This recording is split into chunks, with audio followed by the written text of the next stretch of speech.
Welcome to the Rockbridge Regional Library. My name is Miss Wendy, and today I have with me Doug. Thank you for joining us, Doug. Yes, ma'am. He is an oboe player, and he's going to help us with a book today. So, he is going to show us how he can make duck sounds and goose sounds. And this book is called Duck and Goose. It's written and illustrated by Tad Hills. So, Doug, I'm going to step away, and can you please tell us about the instruments that you brought today? Okay, I'd love to. Wonderful. Okay, let me get my mask off. I have two instruments today. This is the oboe. The oboe is a woodwind instrument, like if you were like a clarinet or a saxophone. It's a reed instrument. The oboe has a double reed, two little pieces of wood tied together to make the sounds. And unlike the clarinet or the saxophone that have a mouthpiece, the reed sits directly in the top of the instrument. The reed helps to amplify the instrument helps to amplify the sound, so you can make these sounds.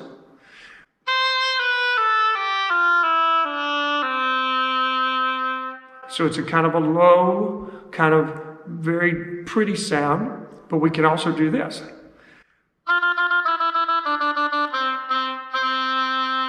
So if I wanted to try to make a duck sound, that's possible, and which I have done numerous times in concerts when I didn't mean to.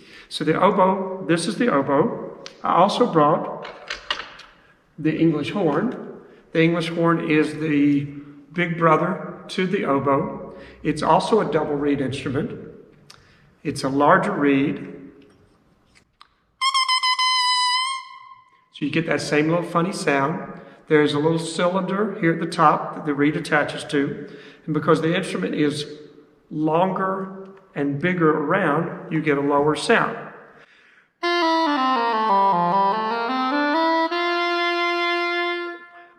And the English horn, like the oboe, if you play it just right, can make a kind of a quacky sound.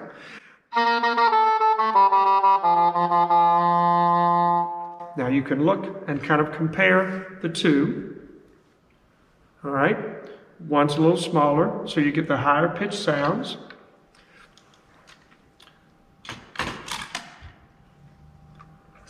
So that's the oboe and the English horn. So the oboe, which animal will the oboe be? The oboe will be playing the duck. Okay. And then the English horn will be playing the goose. Wonderful. Well, let's get started. Okay. Duck and Goose. Written and illustrated by Tad Hills.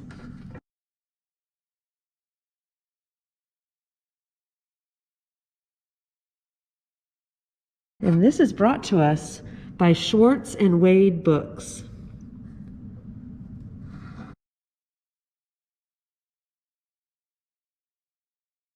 Oh my!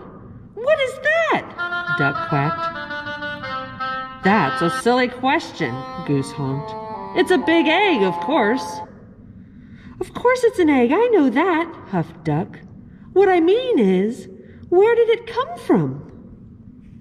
Goose looked skyward. He looked to the river.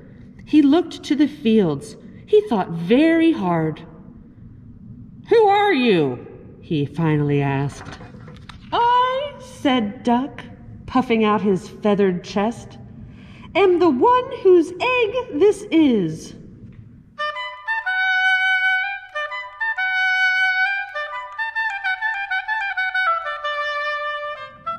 Goose quickly raised one webbed foot. It's mine. I touched it first.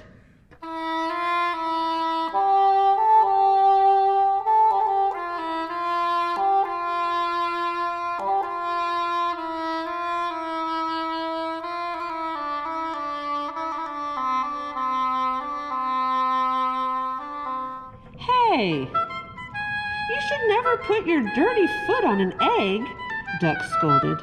Don't you know anything about caring for eggs? Yes, I do, Goose cried out. Stop yelling, Duck yelled, then whispered forcefully. Don't you know that you and your screaming are very likely disturbing the baby bird who is trying to take a snooze inside this egg. Goose wished that Duck wasn't right. He lowered his head and whispered softly, "I am very sorry. Go back to sleep in there." "My, that's quite a beauty you have," called a bluebird from across the river. "Thank you, it's mine," quacked Duck. "Actually, it's mine," honked Goose. "Thank you." "So," asked Duck, "what do we do now?" "We should do something," suggested Goose. "Yes, you're right. Good thinking," agreed Duck. "Like what?" Duck and Goose each thought. All right, here's Duck's. "This egg is private property." Duck's egg. "No geese allowed." "No honking. $5 fine." And Goose had his thought. "If you are a duck, keep on walking." "No ducks beyond this point." "Quiet, please." "Absolutely no quacking in this area." "Well, we must keep the egg warm until the fuzzy little occupant is ready to come out," said Goose. "Great idea!" exclaimed Duck. He pushed past Goose. "Step aside, I shall do just that." But Goose was quick too. After a flurry of fussing, grunting and groaning, slipping and sliding, honking and quacking, Duck and Goose found themselves back to back. "Scoot over, I don't have any room," complained Duck. "You are much closer to me than I am to you. Stop yelling in my ear." "Shh!" Goose hushed, pointing at the round thing beneath them. Yes, we must remember. Quiet, quiet, quiet. We mustn't disturb the little one." And so they sat, very still, very quiet, waiting. For a long, long time they waited. They listened to the crickets chirp and the frogs burp. "I'm going to teach this baby bird to quack like a duck," Duck boasted. "Well, I'm going to teach it to honk like a goose," Goose honked back. "I'm going to teach this baby bird to waddle," Goose added. "So am I," said Duck. They heard the pitter-patter of the rain. "I'm going to teach this baby bird to swim," Duck said. "Me too," Goose said. To pass the time, they sniffed wildflowers in the warm sun and shared breadcrumbs while Goose taught Duck to honk. They watched the sun set in the sky, and Duck taught Goose to quack. They counted the stars in the night sky. "Let's teach our baby to fly," said Goose. "Good idea," said Duck. "I'm sure our baby will be a fast learner," said Duck. "If it takes after you and me, I'm sure you're right," agreed Goose.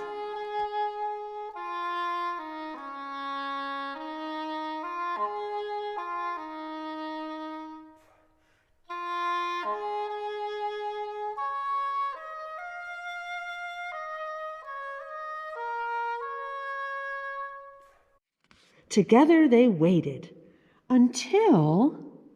"Did you feel that, Duck?" Duck nodded. Yes, I did feel that, Goose." Goose nodded.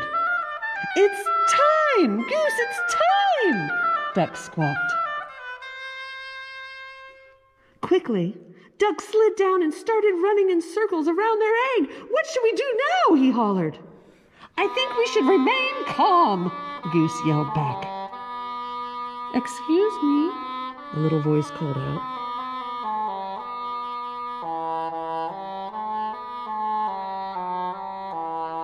Duck stopped.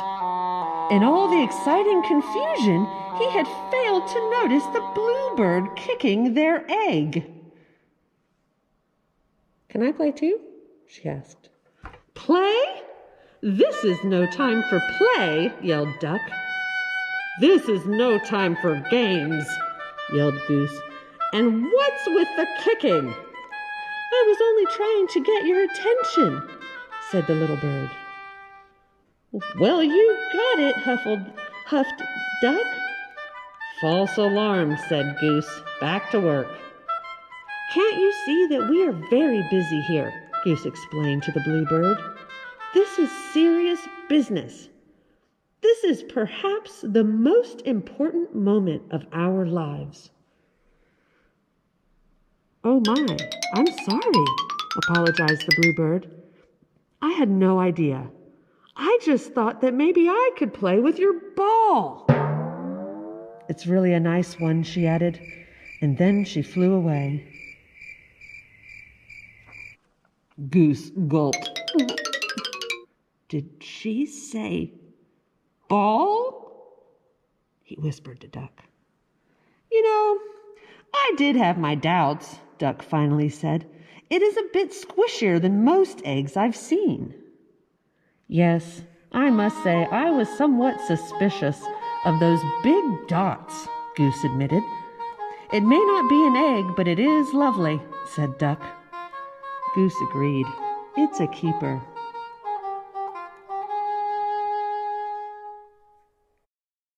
As the crickets chirped, the frogs burped, and the grass swayed in a gentle breeze, Goose quacked and Duck honked, and the ball bounced, rolled, and sometimes even flew.